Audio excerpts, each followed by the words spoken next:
بسم اللہ الرحمن الرحیم۔ السلام علیکم خواتین و حضرات، آپ دیکھ رہے ہیں اردو ہسٹری یوٹیوب چینل۔ میں ہوں آپ کا اپنا میزبان افتخار علی۔ مزید نئے واقعات اور قصوں کے لیے ہمارے اس چینل اردو ہسٹری کو ضرور سبسکرائب کیجیے اور ساتھ ہی لگے بیل آئیکن کو پریس کیجیے تاکہ جو بھی ہماری آنے والی نئی ویڈیو ہے آپ تک جلدی پہنچ سکے۔ خواتین و حضرات، یوں تو آپ نے حضرت سلطان محمود غزنوی اور حضرت ایاز رحمۃ اللہ علیہ کے کافی قصے سن رکھے ہیں۔ آج ایک اور قصہ آپ کی سماعتوں کی نظر کرتے ہیں۔ دربار شاہی لگا ہوا تھا۔ سلطان محمود غزنوی تشریف لا رہے تھے۔ تمام وزراء اور امراء بھی حاضر خدمت ہیں۔ بادشاہ سلامت کے ہاتھ میں ایک موتی تھا۔ اس نے وہ ہیرا وزیر دربار کو دکھا کر پوچھا، اس موتی کی قیمت کیا ہوگی؟ وزیر نے اچھی طرح دیکھ بھال کر کے عرض کی، حضور نہایت قیمتی چیز ہے، غلام کی رائے میں 1 من سونے کے برابر اس کی مالیت ہوگی۔ سلطان محمود نے کہا، بہت خوب، ہمارا اندازہ بھی یہی تھا۔ سلطان نے حکم دیا، اسے توڑ ڈالو۔ وزیر نے حیرت سے ہاتھ باندھ کر کہا، حضور اس قیمتی موتی کو میں کیسے توڑ دوں؟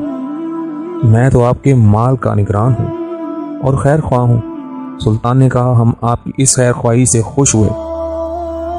تھوڑی دیر بعد سلطان نے وہ موتی نائب وزیر کو دیا اور اس کی قیمت دریافت کی۔ وزیر نے عرض کی، حضور میں اس کی قیمت کا اندازہ لگانے سے قاصر ہوں۔ سلطان نے کہا، اسے توڑ دو۔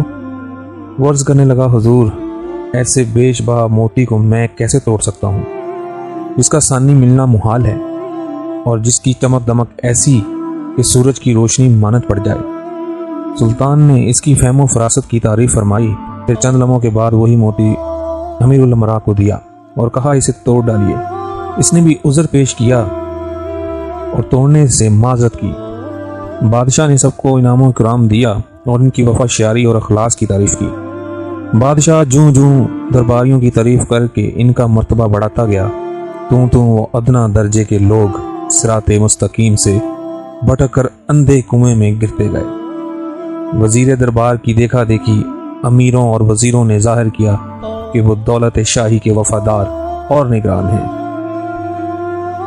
آزمائشیں اور امتحان کے لمحوں میں تقلید کرنے والا ذلیل و خوار ہوتا ہے۔ سامعین، سلطان نے تمام درباریوں اور خیر خواہان دولت کی آزمائش کر لی۔ آخر سلطان نے وہ موتی اپنے وفادار غلام حضرت ایاز کو دیا اور فرمایا، اے نگہ باز، اب تیری باری ہے، بتا اس موتی کی کیا قیمت ہوگی؟ حضرت ایاز نے عرض کیا، اے میرے آقا، میرے ہر قیاس سے اس کی قیمت زیادہ ہے۔ سلطان نے کہا، اچھا، ہمارا حکم ہے تو اسے توڑ دے۔ حضرت ایاز نے فوراً اس ہیرے کو ٹکڑے ٹکڑے کر دیا۔ وہ غلام آقا کے طریقے امتحان سے آگاہ تھا، اس لیے اس دھوکہ میں نہ آیا۔ موتی کا ٹوٹنا تھا کہ سب درباری چلا اٹھے اور کہا، ارے بیوقوف، تیری یہ جرت کہ ایسا قیمتی اور نادر موتی توڑ ڈالا۔ ان کا واویلا سن کر ایاز نے کہا، اے صاحبو، ذرا دل پر ہاتھ رکھ کر بتاؤ، اس موتی کی قیمت زیادہ تھی یا حکم شاہی کی؟ تمہاری نگاہ میں سلطانی فرمان زیادہ وقت رکھتا ہے یا حقیر موتی؟ تم نے ہیرے کو دیکھا، اس کی قیمت اور چمک کو دیکھا، مگر اس حکم دینے والے کو نہ دیکھا۔ وہ روح ناپاک اور بد خصلت ہے جو ایک حقیر پتھر کو نگاہ میں رکھے اور فرمان شاہی کو نظر انداز کر دے۔ جب حضرت ایاز نے یہ راز کھولا تو درباریوں کی آنکھیں کھل گئیں اور ذلت و ندامت سے گردنیں جھک گئیں۔ سلطان نے کہا، معمولی پتھر کے مقابلے میں تم میرا حکم توڑنا ضروری سمجھتے ہو؟ یہ کہہ کر شاہی جلاد کو سب کی گردنیں اڑانے کا حکم دے دیا گیا۔ سب نافرمان تھر تھر کامنے لگے۔ حضرت ایاز کو ان کی بے بسی پر رحم آیا اور انہوں نے حضرت سلطان محمود غزنوی سے کہا، ان کی نافرمانی کا سبب محض آپ کا کرم اور صفت عفو کی زیادتی ہے۔ بے شک یہ بازی ہار گئے، مگر اتنا تو ہوا کہ انہیں اپنی غلطی کا احساس ہو گیا، اس لیے انہیں معاف کر دیجیے۔ بادشاہ نے ایاز کی سفارش قبول کی اور سب کو معاف کر دیا۔ خواتین و حضرات، یہ قصہ ہم نے حضرت مولانا روم کی حکایت سے لیا۔ جب انسان اللہ کے احکام کو بھول کر دولت اور شہرت کے پیچھے بھاگتا ہے تو ذلت و خواری اس کا مقدر بن جاتی ہے۔ حضرت ایاز مزاج شاہی کا رمز شناس تھے۔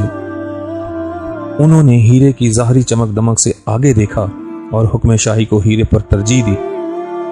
اس سبب سے وہ مقرب ٹھہرے۔ اس لیے اگر ہم اللہ اور اس کے رسول صلی اللہ علیہ وسلم کی فرما برداری کریں گے تو دنیا و آخرت کی بلائی ہمارے قدموں میں آن پڑے گی، اور اگر روگردانی کریں گے تو ذلت و خواری کے سوا کچھ ہاتھ میں نہ آئے گا۔ خواتین و حضرات، کمنٹ سیکشن میں آپ نے ہمیں بتانا ہے کہ آپ کو آج کا قصہ کیسا لگا۔ مزید نئے واقعات اور قصوں کے لیے ہمارے اس چینل اردو ہسٹری کو ضرور سبسکرائب کیجیے اور ساتھ ہی لگے بیل آئیکن کو پریس کیجیے تاکہ جو بھی ہماری آنے والی نئی ویڈیو ہے آپ تک جلدی پہنچ سکے۔ اپنے میزبان افتخار علی کو اجازت دیجیے۔ اللہ حافظ ناصر۔